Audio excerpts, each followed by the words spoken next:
Most people believe that life only gets easier once you've got lots of money. But here's the paradox. Money can bring just as much as confusion and pressure than not having it. In the wealth game, the polarity of having money and not having money hide a deeper invisible pattern. And that's as follows, that both are actually our teachers. The squares process will help you see that scarcity actually drives creativity and abundance requires responsibility. So you stop playing one against the other and work with both of them. Let's get into the squares process and see how this plays out.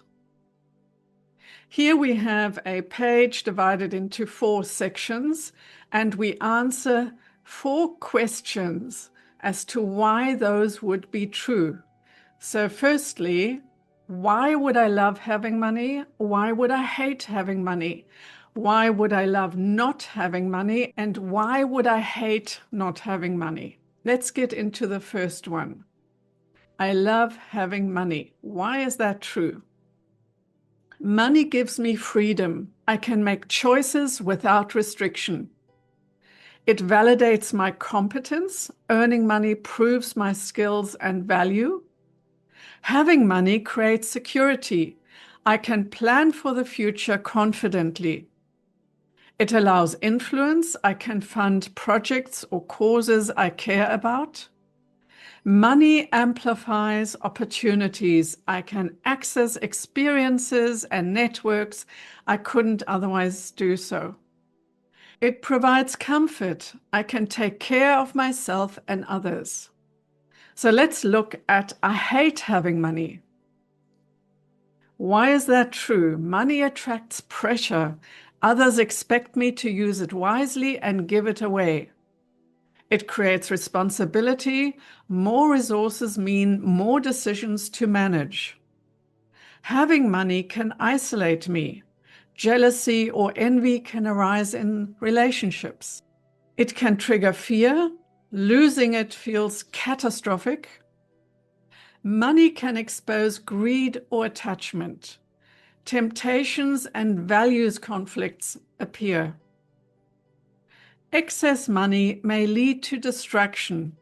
The focus shifts from purpose to accumulation.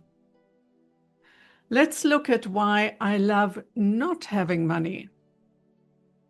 Scarcity sharpens focus. I learn creative problem solving under constraints. Not having money builds humility. I become aware of limits and priorities. It can motivate me. Striving for resources drives growth and persistence. Lack of money can foster gratitude. Small gains feel so meaningful. It creates empathy. I understand struggles of others in similar positions. And not having money can simplify life. Fewer possessions, fewer distractions. Why would I hate not having money? Lack of money creates stress, constant pressure to survive. It limits choices. Opportunities feel out of reach. Not having money can trigger shame, feelings of inadequacy or failure.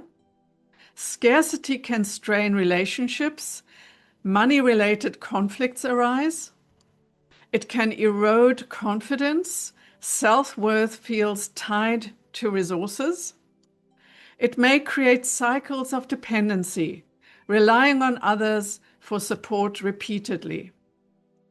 So here you have all the 4 areas around having money and not having money. And I hope you can see this dynamic, because having money opens freedom, security, influence. But it brings pressure, fear, and distraction. Not having money sharpens our focus, our humility, and our gratitude for what we've got. But it creates stress, limitation, and shame. The trap is thinking that you always need to have money and never experience lack. In reality, scarcity and abundance teach each other. Without experiencing lack, you would never know how to manage money properly.